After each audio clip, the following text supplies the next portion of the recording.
À 86 ans, Enrico Macias, de son vrai nom Gaston Grenacia, reste une icône musicale française qui a fait découvrir le malouf algérien et l'esprit pied-noir au public du monde entier.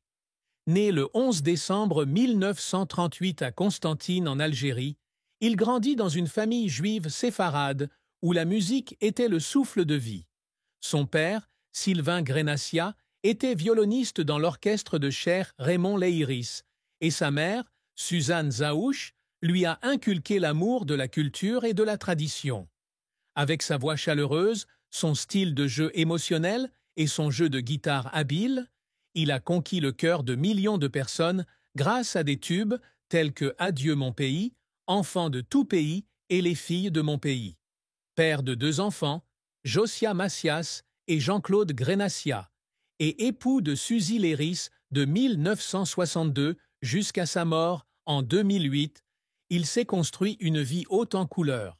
Derrière les lumières de la scène se cache cependant une histoire de perte douloureuse, de larmes silencieuses et un voyage incessant pour trouver la réconciliation avec le passé. Pour mieux comprendre l'homme Enrico Macias, nous devons examiner la plus grande tristesse qu'il a façonnée, ses hauts et ses bas dans sa carrière, la triste fin de sa vie, ses histoires d'amour et de mariage, les secrets qu'il a gardés, ses désirs ardents, ce que sa famille a dit de sa douleur, et enfin, ce que ce voyage a signifié pour lui et ses fans. La plus grande tristesse dans la vie d'Enrico Macias fut la perte de son pays natal, l'Algérie, où il est né et a grandi, et l'interdiction d'y retourner depuis son départ en 1961 dans le contexte de la guerre d'indépendance algérienne. Juif né à Constantine, il a eu une enfance remplie de musique et d'amour familial. Mais tout s'est effondré lorsque la guerre a éclaté. Le 22 juin 1961, son beau-père, Cheikh Raymond Leiris, célèbre artiste malouf et symbole des échanges culturels entre les communautés en Algérie, est assassiné par le Front de Libération Nationale, FLN, d'une balle dans la nuque en pleine rue de Constantine. La mort de Cheikh Raymond, qui était non seulement son professeur de musique, mais aussi son père bien-aimé, le plongea, lui et sa famille, dans le désespoir. Il se souvient du moment où il a entendu la nouvelle de la mort de son grand-père, lorsque ce dernier a crié de douleur « Ils ont tué Raymond! Ils ont tué Raymond !» Cet événement, couplé à des menaces contre sa famille, notamment des tracts annonçant la peine de mort pour les musiciens de l'orchestre de Raymond, oblige la famille Grenacia à quitter l'Algérie le 29 juillet 1961, soit seulement 11 mois avant la fin de la guerre. Sur le navire Ville d'Alger qui l'emmenait, lui, sa femme Suzy Leiris et leur famille en France, il était assis seul avec sa guitare, composant « Adieu mon pays », une chanson déchirante sur la perte de sa patrie. Il a un jour partagé que lorsqu'il a chanté les premières lignes de cette chanson, il a fondu en larmes, sentant comme si son cœur était déchiré alors qu'il regardait la lointaine côte algérienne. S'installer à Argenteuil, en France, n'a pas atténué la douleur. Il rêvait souvent des rues de Constantine, du collège Montesquieu où il étudiait, et des soirées à jouer de la musique avec Cheikh Raymond. Mais sa tristesse s'est accrue lorsqu'on lui a refusé à plusieurs reprises l'autorisation de retourner en Algérie. Ses tentatives d'organiser des concerts dans son pays d'origine en 2000 et 2007 ont toutes deux été annulées en raison de l'opposition d'organisations et d'individus algériens, dont le Premier ministre Abdelaziz Belkadem, principalement en raison de ses opinions pro-israéliennes. Il a raconté un jour qu'une nuit, après avoir appris que son voyage de 2007 en Algérie avait été annulé, il s'est assis dans son salon à Paris, serrant sa guitare dans ses bras et pleurant, se sentant comme si une partie de son âme lui avait été enlevée. Cette douleur n'est pas seulement une perte personnelle, mais aussi la douleur d'un pied noir, prise entre l'amour de sa patrie et la réalité de l'exil. La carrière d'Enrico Macias a été un long voyage, où de brillants succès ont été mêlés à des échecs douloureux, et ses efforts incessants l'ont fait pleurer à plusieurs reprises. Né dans une famille de musiciens maloufs, il commence la guitare très jeune, apprenant auprès de son cousin Jean-Pierre et d'amis gitans qui le surnomment Petit Enrico. À l'âge de 15 ans, il rejoint l'orchestre de Cher Raymond Leiris, où il apprend non seulement le malouf, mais développe également un style d'interprétation unique. Il a d'abord travaillé comme professeur en 1956, après avoir obtenu son diplôme d'études secondaires. Mais sa passion pour la musique l'a toujours brûlé. Il a remporté un jour le premier prix d'un concours de musique radiophonique à Constantine, un moment qui lui a fait réaliser que la musique était son destin. Cependant, sa vie a changé à jamais lorsque sa famille a dû quitter l'Algérie.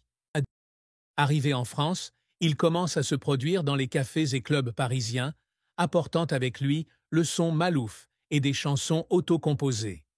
En 1962, il rencontre Raymond Bernard de Pathé, ce qui donne lieu à l'enregistrement d'Adieu mon pays. Cette chanson, diffusée à la télévision française dans l'émission 5 colonnes à la une, fait de lui un phénomène du jour au lendemain. Il se souvient du moment où il est monté sur scène, a entendu le public applaudir et a pleuré d'émotion, sentant qu'il avait trouvé un nouveau foyer grâce à la musique. En 1963, il sort son premier album avec le tube « Enfant de tout pays », qui connaît un immense succès et devient une icône de la communauté pied-noir.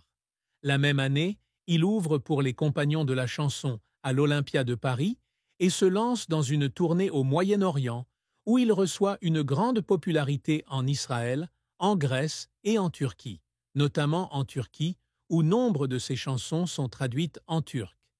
Durant les années 1960, il continue de connaître le succès avec des chansons telles que Paris, Tu m'as pris dans tes bras, Les filles de mon pays et L'Oriental, qui mélangent harmonieusement musique française et malouf algérien. En 1965, il reçoit le prix Vincent Scotto et, en 1966, il se produit devant 120 000 personnes au stade Dynamo de Moscou, suivi de concerts dans plus de 40 villes soviétiques.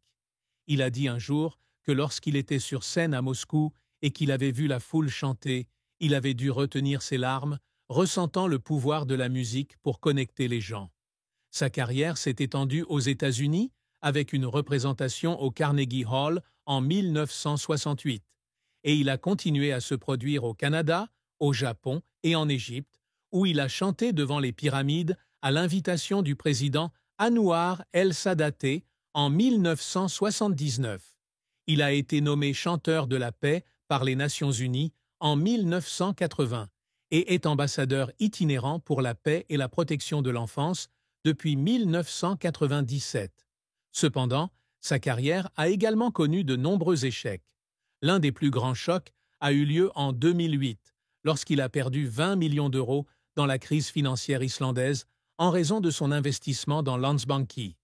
Il a raconté un jour que lorsqu'il a reçu la nouvelle de la perte de son fils, il s'est assis dans son bureau à Paris, a regardé une photo de famille et a pleuré, se sentant comme s'il avait laissé tomber Suzy et les enfants. En 2014, un tribunal luxembourgeois lui a ordonné de payer 30 millions d'euros en lien avec le prêt, une décision qu'il a contestée et poursuivie en justice, affirmant avoir été fraudé. Il a déclaré que lors du procès de 2017, il s'est présenté devant le juge, a parlé des années de travail acharné pour bâtir sa fortune et a pleuré parce qu'il estimait que c'était injuste. Un autre revers fut son interdiction de se produire en Union soviétique après 1967, lorsqu'il chanta pour les soldats israéliens pendant la guerre des 6 jours, ce qui lui valut d'être inscrit sur la liste noire de la patrie du communisme. Il était un jour assis dans son studio parisien, écoutant ses enregistrements et pleurant, se sentant incompris à cause de son amour pour l'Algérie et pour Israël.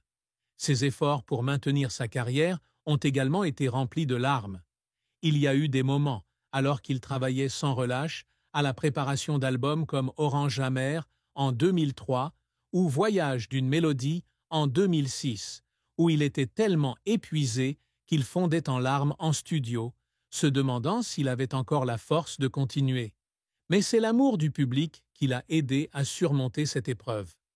Lors d'une représentation à l'Olympia en 2019, alors qu'il célébrait son 80e anniversaire, le public s'est levé et a applaudi pendant 10 minutes, le faisant pleurer sur scène, sentant que toutes les épreuves en valaient la peine.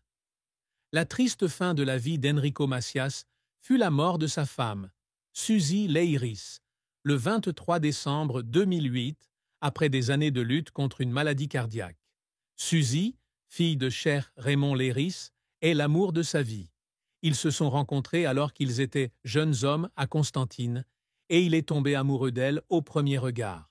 Ils se marient en février 1963, peu après leur arrivée en France, et fondent ensemble une famille avec 2 enfants, Josia et Jean-Claude. Suzy souffrait d'une maladie cardiaque congénitale et a subi 4 opérations à cœur ouvert, et sa mauvaise santé a toujours été une grande préoccupation pour lui. Il a dit un jour qu'il y avait des nuits où il entendait la respiration difficile de Suzy. Il s'asseyait à côté de son lit, lui tenait la main et pleurait, priant pour qu'elle vive un autre jour. Lorsqu'elle est décédée, il avait l'impression d'avoir perdu la moitié de sa vie. Il se souvient du moment où il s'est tenu à côté de son cercueil au cimetière de Pantin à Paris, regardant son visage paisible et pleurant, ayant l'impression que son cœur avait également cessé de battre. Son album Suzy de 1993 lui est